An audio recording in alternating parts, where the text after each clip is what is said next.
সিনেমায় যদি কোনো উল্টাপাল্টা অফার ছাড়া কাজ এসে অবশ্যই দেখতে বলি।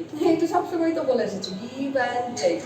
পরিচালক প্রযোজকরা যা অফার করে আমি তার কথাই বলছি। না পার্ট টাইম সব জায়গায় বলেন হালাল কাজ, এটা একটু মেনশন করেন, না মেনশন করলে দর্শক তো মনে করেন উল্টাপাল্টা জিনিস।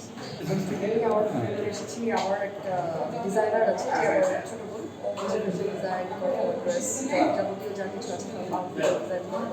সো ওর মাধ্যমে আমার কাছে ইনভাইটেশন এসেছে। আমি জানতাম না যে আজকে অ্যাওয়ার্ড আসবো, and this is my first award as a DJ. আমি as a DJ first award পেয়েছি, অ্যান্ড সেকেন্ড অ্যাওয়ার্ড এখনো বাকি, এটা একটু পরে নিয়ে।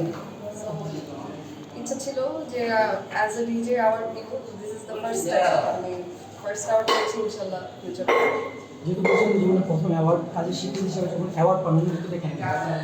না, এটা আমার second award, but as a DJ এটা আমার ফার্স্ট অ্যাওয়ার্ড। কাজের ক্ষেত্রে কার না ভালো লাগে অ্যাওয়ার্ড পেতে, সো অবশ্যই ভালো লাগছে। আর আরও আগ্রহ বাড়ছে যে ফিউচারে যেন আরও অ্যাওয়ার্ড পাই কাজ দিয়ে ইনশাআল্লাহ।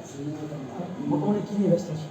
আমি তো অ্যাজ এ মিউজিশিয়ান সবাই জানেন আমি ডিজে। আমি মডেলিংয়ের কাজটা একটু কম করলেও হয়তো এই জায়গাটাতে আমি বেশি টাইম দিই, কারণ ডিজে লাইনে আমাকে সবাই অনেক চেনে, অ্যান্ড কর্পোরেট লেভেলের সবাই আমাকে চেনে। সো আমি দিস ইয়ার সিজন স্টার্ট হয়ে গেছে অলরেডি, সিজন নিয়ে বিজি আছি, কাজ নিয়ে বিজি আছি। সিনেমায় অনেক হবে। সিনেমায় যদি কোনো উল্টাপাল্টা অফার ছাড়া কাজ এসে অবশ্যই দেখতে বলি। এটা সবসময় তো বলে এসেছি, গিভ অ্যান্ড টেক। পরিচালক প্রযোজকরা যা অফার করে আমি তার কথাই বলছি। আপনি এখন পর্যন্ত এই ধরনের অফার পেয়েছেন? অনেক পেয়েছি, আর এটা আমার বিগত লাস্ট যত ইন্টারভিউ আছে, আপনাদের থ্রুতেই যত ইন্টারভিউ দিয়েছি সবগুলোতে আমার বলা আছে, আপনারা খুঁজলেই পাবেন, আপনারা বলেছি অলরেডি। আমি অ্যাকচুয়ালি আসলে ফ্রিল্যান্সার, তো আমার ফ্রিল্যান্সিং যত টাইপের কাজ আছে, মানে পাশাপাশি আমি টুকটাক বিজনেসও করি। সো আমার একটা জায়গায় অফিসে যেমন ইয়েস স্যার ইয়েস বস এইটা আমাকে দিয়ে সম্ভব না, যেহেতু এটা আমার ছোটোবেলা থেকেই মাইন্ডসেট। তো আমার ইচ্ছা ছিল আমি ফ্রিল্যান্সার হব।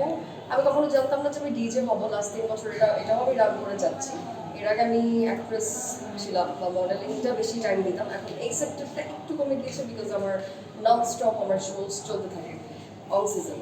সো অফ সিজন আবার যখন আসবে আমি আবার তখন মডেলিংয়ে ব্যাক করবো, বাট আমার সমান তাহলে একই সাথে কাজ করতে কোনো অসুবিধা হচ্ছে না, আমি এনজয় করছি। তাহলে কি বলা যায় যে পার্ট টাইম সব জায়গায় কাজ করছে? না পার্ট টাইম সব জায়গায় বলেন হালাল কাজ, এটা একটু মেনশন করেন, না মেনশন করলে দর্শক তো মনে করেন উল্টাপাল্টা জিনিস।